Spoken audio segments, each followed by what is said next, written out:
séance aujourd'hui est réservée à l'étude d'Antigone de Jean Anouilh. C'est une pièce théâtrale du XXe siècle. On va commencer par donner un petit aperçu sur le théâtre.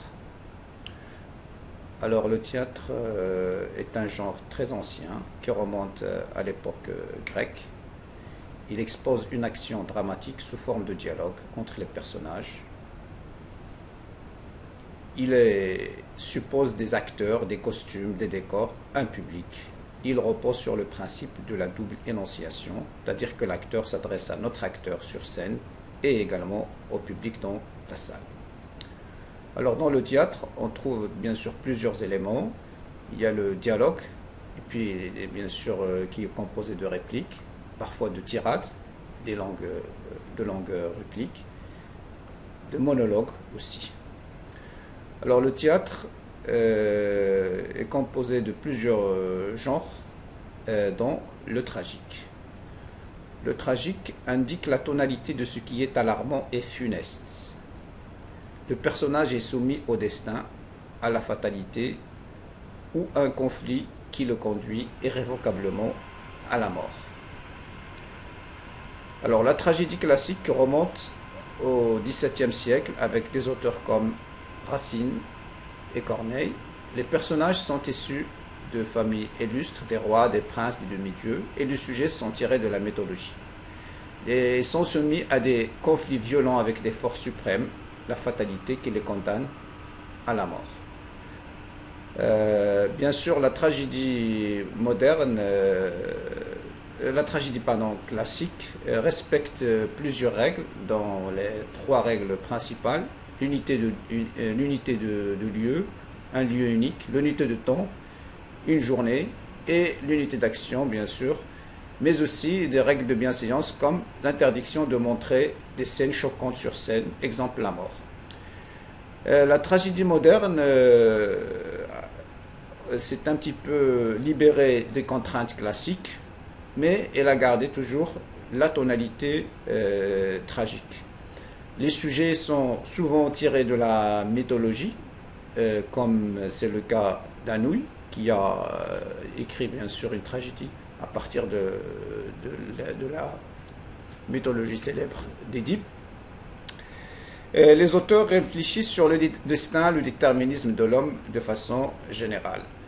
Alors Jean Anouilh est l'un des dramaturges les plus célèbres du XXe siècle. Il est né à Bordeaux en 1910. Après des études à Paris, puis à l'université de droit, il va se lancer dans le domaine théâtral. Il fréquente le milieu théâtral et collabore avec un grand acteur, Louis Jouvet.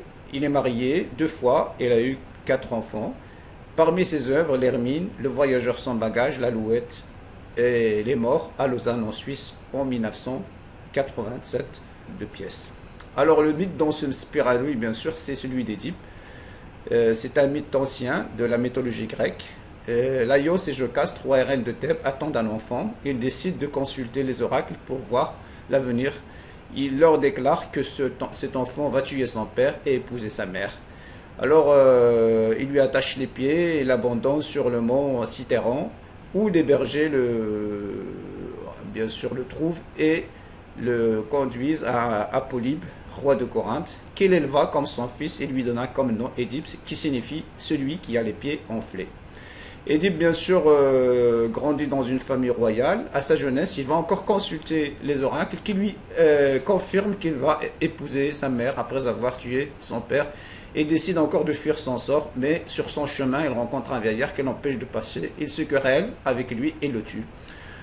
En arrivant à Thèbes, il se retrouve face à un animal, une créature mythique, bien sûr, qui lui pose, voilà, une créature mythique avec un corps de femme, un corps de lion et une tête de femme, qui lui pose des questions, une énigme à laquelle Édipe répond sans problème.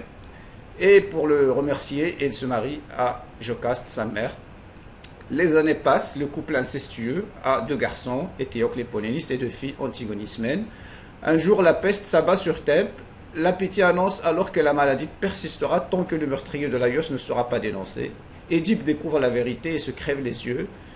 Bien sûr, pour corriger sa faute, Jocaste, désespéré, se pend. Le roi Édipe, bien sûr, erre dans le pays, conduit par sa fille, sa cadette Antigone. Il meurt près d'Athènes. Après la mort d'Édipe, bien sûr, va surgir Antigone. Ses deux fils ils vont s'entretuer pour accéder au trône. Créon, leur oncle maternel, le frère de Jocaste, va devenir le roi de Thèbes. Il interdit l'enterrement de Polynice. Antigone refuse cet ordre, s'indigne et brave la loi de son oncle qui la condamne à mort. Alors, depuis que Sophocle a créé le personnage d'Antigone, à l'époque grecque, les dramaturges se sont appropriés cette figure mythique de l'opposition à l'ordre établi. Que ce soit Brecht, Cocteau, Yourcenar, Anouilh, les adaptations et réinterprétations, bien sûr, n'ont jamais cessé. Alors, la présentation de la pièce Antigone de Jean Anouilh. Alors, dans cette présentation, on va d'abord parler de son écriture en 1942 sur l'occupation nazie pendant la Deuxième Guerre mondiale. Elle est représentée en 1944 et puis publiée par les éditions La Table Ronde en 1946. Le texte d'Anouilh se présente comme une suite ininterrompue de répliques sans aucune division. La source d'inspiration, un jeune homme, Paul Colette, tire sur un groupe de dirigeants collaborationnistes. Le caractère à la fois héroïque et vain frappe Anouilh pour qui un tel geste possède en lui l'essence même du tragique. Malgré l'absence de division, la pièce se déroule de façon classique, rythmée par les entrées et les sorties des personnages qui permettent de restituer les scènes. Donc la pièce d'Anouilh se veut moderne, mais elle a gardé beaucoup d'aspects classiques comme l'unité de temps, de lieu et de l'action. Alors pour le résumé de la pièce, le rideau s'ouvre au petit matin sur la ville de Thèbes. Antigone qui rentre furtivement au palais est surprise par la nourrice qui lui demande des explications. Ismène survient et tente de convaincre sa sœur à renoncer à l'enterrement du cadavre de Polynice. Antigone s'assure de l'amour d'aimant avant de lui faire des adieux sans attirer ses soupçons. Il fait les derniers adieux à la nourrice. Le nœud. Alors, vers midi, Créon apprend d'un garde que le corps de Polynice a reçu les hommages funèbres, puis voit Antigone ramenée devant lui, ayant tout fait pour la sauver en vain. Il la condamne à mort. Aimant pour la sauver vient supplier son père sans succès et s'enfuit. Donc, Créon condamne Antigone, qui est tout simplement un personnage tragique qui doit mourir à la fin. Le dénouement, Antigone fait une dernière apparition avec le garde. Puis marche vers la mort. Un messager rapporte sur scène la nouvelle du suicide d'Aimant et d'Eurydice, de la reine, pour bien sûr respecter la bienséance. Vers 5 heures, le rideau tombe sur Créon qui reste seul avec le page et les gardes sur une scène dévastée.